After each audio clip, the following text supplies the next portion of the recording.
Selamat pagi pemirsa, apa kabar Anda di pagi hari ini? Senang sekali saya Heri Oldun kembali menjumpai Anda dalam Berita Papua. Sejumlah informasi pilihan dan teraktual disiapkan tim redaksi kami. Berikut 3 berita utama kami sajikan untuk Anda. Cuaca buruk mengakibatkan gelombang tinggi di Merauke, Papua Selatan. Nelayan diimbau waspada.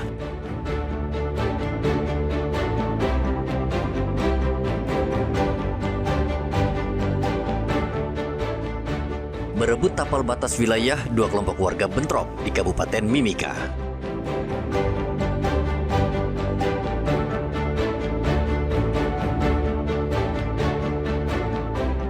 Keluarga korban dan warga Sentani berunjuk rasa ke kantor DPRD Jayapura menuntut Rumah Sakit Jowari bertanggung jawab atas kematian ibu hamil. Jangan lihat dari jumlah yang kami dapat, terutama bagi Bapak Ibu anggota.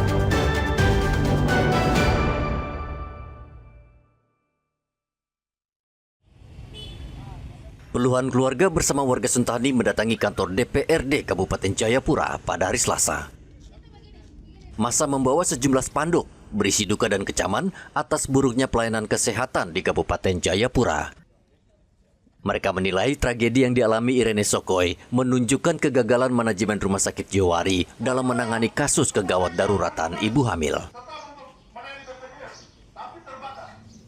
Perwakilan keluarga John Maurits Cuebu mendesak DPRD mencopot Direktur RSUD Jowari. Keluarga juga menyalahkan lemahnya pelayanan dan koordinasi medis di rumah sakit saat pasien Irene membutuhkan pertolongan cepat.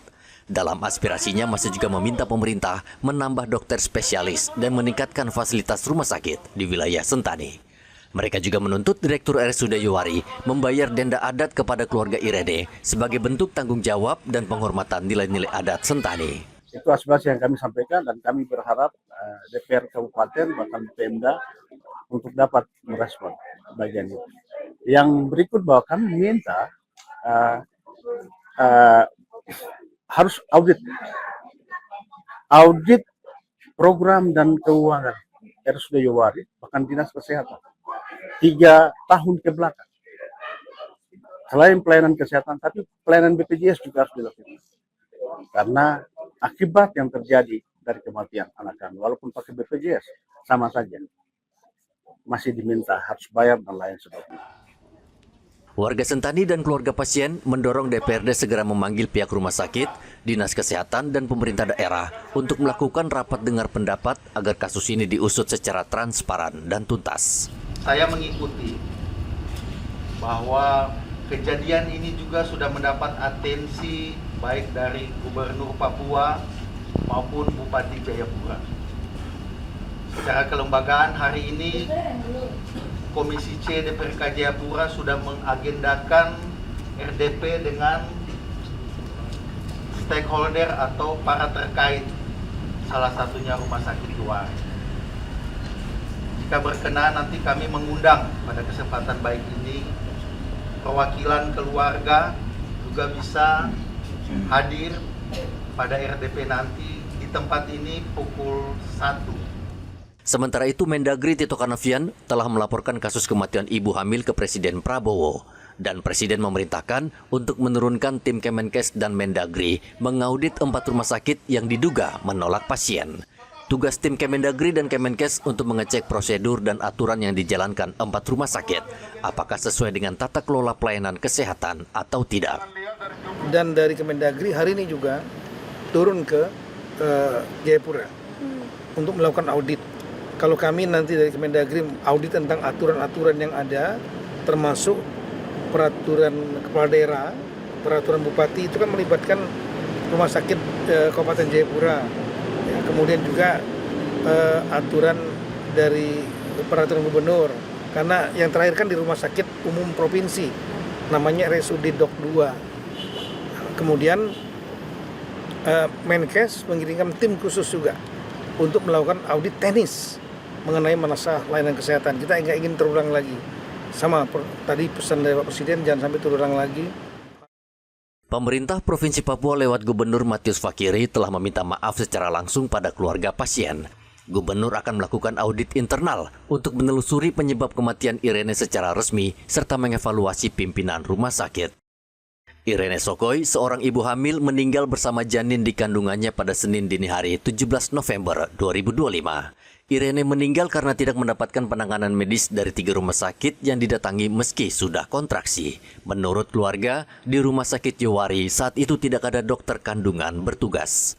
Proses rujukan dan pencarian ambulans berlama-lama sehingga keluarga memutuskan membawa Irene berkeliling ke sejumlah rumah sakit lain. Namun mereka diduga ditolak dengan berbagai alasan, mulai dari ruang rawat yang penuh, ketiadaan tenaga dokter, hingga permintaan uang muka.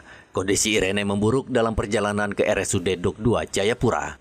Ia mengalami kejang dan dinyatakan meninggal bersama bayinya pada Senin dini hari. Ari melaporkan dari Kabupaten Jayapura, Papua.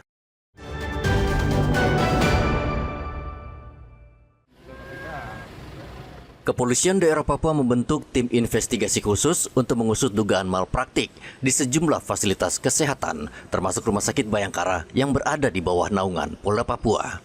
Kapolda Papua langsung memerintahkan pembentukan tim investigasi yang dipimpin Inspektur Pengawas Daerah Polda Papua. Kabid Humas Polda Papua Kombes Cahyo Soekarnito mengatakan tim ini akan mengungkap dugaan pelanggaran SOP pelayanan kesehatan dan memastikan peristiwa serupa tidak terulang.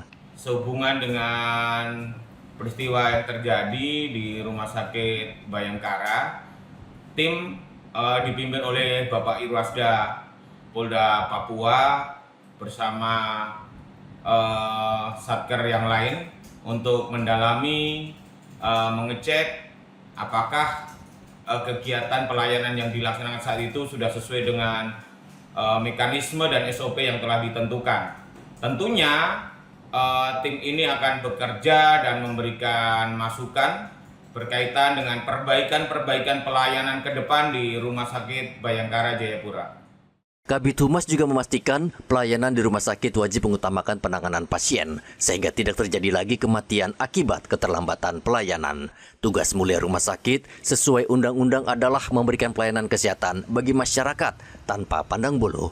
Bahkan rumah sakit harus memberikan pelayanan darurat kepada pasien miskin atau tidak mampu tanpa uang muka. Arthur dan Riantonai melaporkan dari Kota Jayapura, Papua.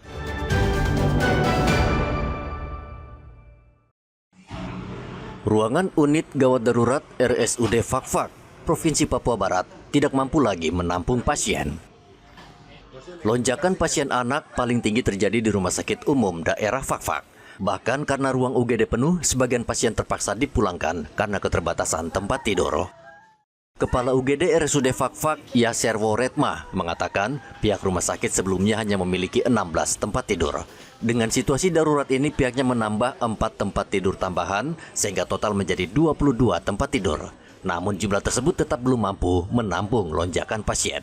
Teman-teman ruang anak itu, rata-rata mereka itu bisa 18 pasien. Tapi mereka bisa terima sampai di atas 20 pasien. Karena lonjakan kasus yang meninggal. Nah ini kita belum tahu penyebabnya. Mungkin apa dari bagian epidemiologi kita ingin melihat apakah ini termasuk KLB atau tidak. Mungkin itu. Dokter yang bertugas di rumah sakit ini membeberkan 3 penyakit yang menjadi salah satu pemicu lonjakan pasien hingga menumpuk di UGD. Yang 1 minggu terakhir ini paling banyak anak-anak, penyebabnya ya paling banyak itu virus diare, paling banyak sekarang di IGD Fakfak ini. Direktur RSUD Fakfak, Farid Fauzan, mengatakan pihaknya sempat kewalahan hadapi lonjakan pasien anak, namun tetap berupaya semaksimal mungkin mengutamakan pasien yang darurat. Pemberian edukasi kepada masyarakat ini harus betul-betul maksimal, sehingga masyarakat juga tahu bahwa kalau hanya cuma batuk flu, itu boleh pelayanannya di puskesmas. Dan lewat dari jam 2 mereka pulang itu harusnya dibuka 24 jam pelayanan puskesmas untuk rawat inapnya. Sehingga masyarakat tidak perlu harus datang rumah sakit. Kalau di rumah sakit kan penyakitnya kompleks. Apalagi pasien-pasien dengan mau dibilang seperti yang tadi dokter sampaikan bahwa ada buang-buang air atau di sini bilang diare dan sebagainya. Menyikapi lonjakan pasien di UGD Fakfak saat ini, RSUD menambah tempat tidur dan melakukan peningkatan tipe rumah sakit. Masyarakat yang tidak dalam kondisi gawat darurat seperti batuk dan flu diimbau untuk ke puskesmas, bukan ke rumah sakit. Riantonai melaporkan dari Fakfak, Papua Barat.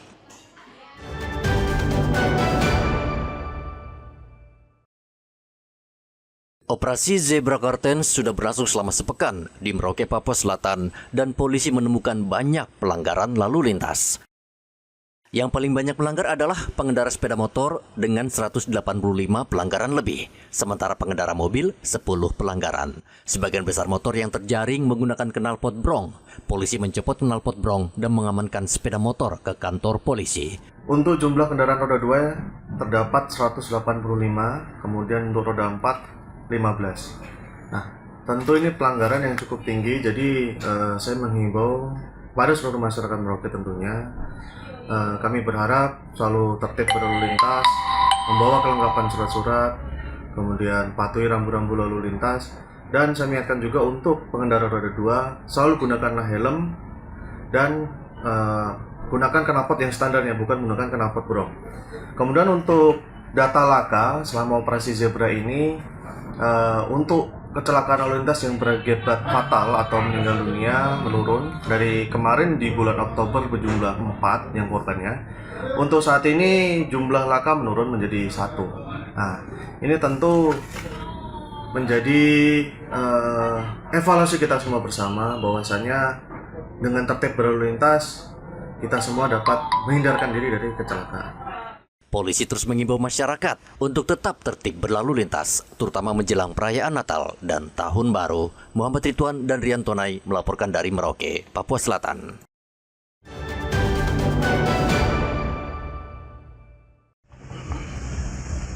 Hingga saat ini masih terdapat cukup banyak guru di Merauke yang berstatus honorer, meskipun telah mengabdi selama bertahun-tahun untuk mendidik generasi muda. Usai memperingati Hari Guru, Ketua PGRI Merauke Arnoldus mendesak pemerintah memperhatikan guru honorer, khususnya yang bertugas di wilayah-wilayah terluar dan terpencil. Guru-guru honorer yang hari ini berada tersebar di wilayah Kabupaten Merauke, di daerah-daerah pedalaman dan juga di dalam kota, ini masih cukup banyak. Dan memang kami berharap supaya ke depan, dengan merayakan HUT PGRI dan Hari Guru Nasional yang ke-80 ini, para guru yang saat ini mengabdi, mendedikasikan diri untuk mendidik anak-anak bangsa, ini tidak berharap banyak, tapi paling tidak mereka juga bisa mendapatkan perhatian oleh pemerintah, baik daerah, provinsi, dan juga pusat, untuk merekrut guru-guru yang ada di daerah Kabupaten Merauke. Para guru honorer berharap adanya perhatian serius dari pemerintah untuk meningkatkan status mereka dari guru honorer menjadi ASN atau P3K, sehingga mereka dapat bekerja dan mengabdi dengan lebih layak. Saat ini sekitar puluhan guru di Kabupaten Merauke masih berstatus honorer. Mereka bertugas di wilayah terjauh dan terluar karena sebagian besar guru ASN dan P3K tidak mau bertugas di wilayah tersebut. Muhammad Ridwan dan Riantonai melaporkan dari Merauke, Papua Selatan.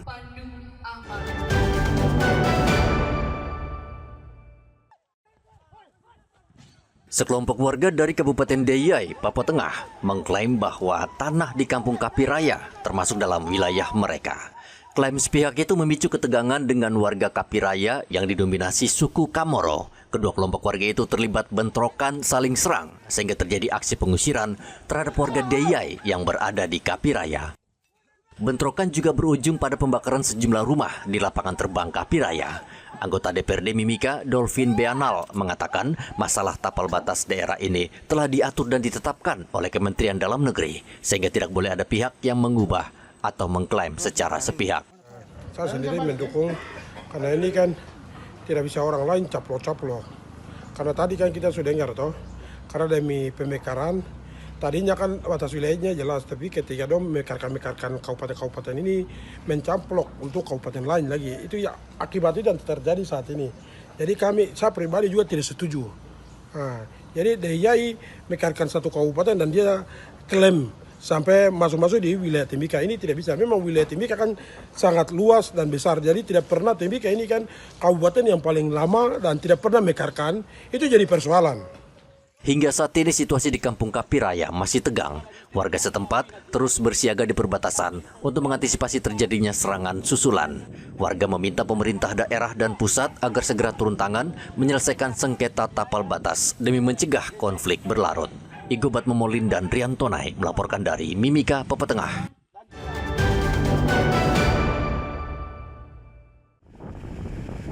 Badan Meteorologi, Klimatologi, dan Geofisika Merauke mengimbau nelayan serta pelaku transportasi laut untuk mewaspadai cuaca buruk yang terjadi di sekitar perairan laut selatan Papua.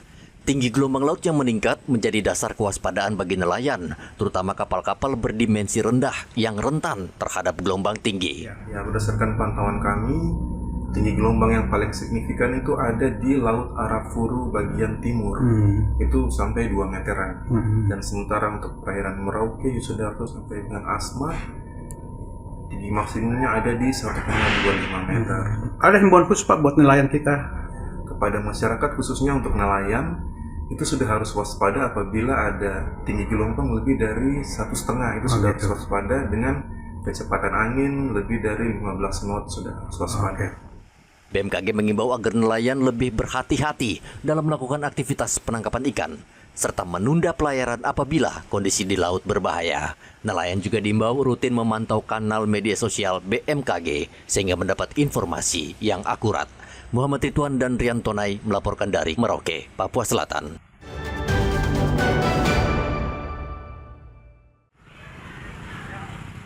Saat ini Pengadilan Negeri Merauke menangani banyak perkara. Kondisi ini menyebabkan staf dan pegawai pengadilan cukup kewalahan sehingga banyak perkara menumpuk. Banyak yang mengusulkan pemerintah menaikkan status Pengadilan Negeri Merauke dari kelas 2 menjadi kelas 1. Perubahan status saat ini sedang berproses dan targetnya tahun depan Pengadilan Negeri Merauke sudah menyandang status baru. Sudah kirim ke PT untuk diteruskan ke Badilung. Itu kemarin kami sudah kirim, cuma ada persyaratan yang masih kurang sehingga kami perbaiki. Insya Allah bulan ini kami akan kirim kembali. Dan kalau soal syarat, bahkan sebenarnya Pengadilan Negeri Merauke ini bukan 1B tapi 1A. Harusnya standarnya sama dengan Jayapura. Tapi oleh itu bertahap, mungkin 1B dulu, setelah itu nanti pelan-pelan tipikor masuk, setelah dinaikkan menjadi 1A. Karena volume perkara kita itu sebenarnya sudah setara juga dengan 1A. Apalagi di sini juga kan untuk pengadilan perikanan juga. Di sini juga ada pengadilan perikanan, walaupun dari 2018 sampai sekarang tidak ada pengadilan perikanan.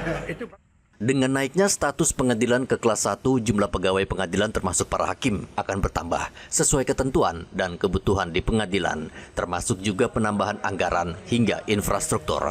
Seperti diketahui, pengadilan negeri memiliki status paling tinggi adalah tipe 1A khusus dan terendah adalah pengadilan negeri kelas 2. Muhammad Ridwan dan Rian Tonai melaporkan dari Merauke, Papua Selatan.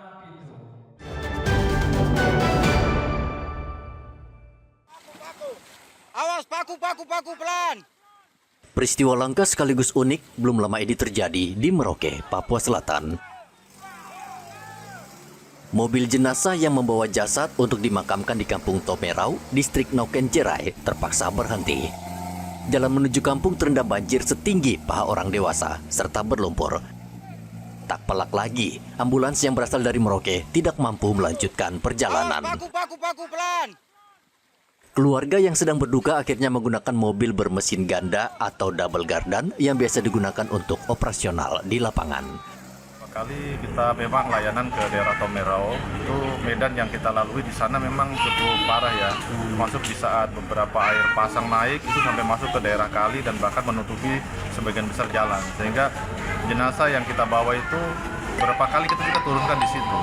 Warga tandu pakai alat seadanya atau kadang ada mobil melintas yang memang bisa memadai baru bawa ke kampung. Kita tidak pernah tembus saat musim hujan. Ketinggian itu sampai berapa?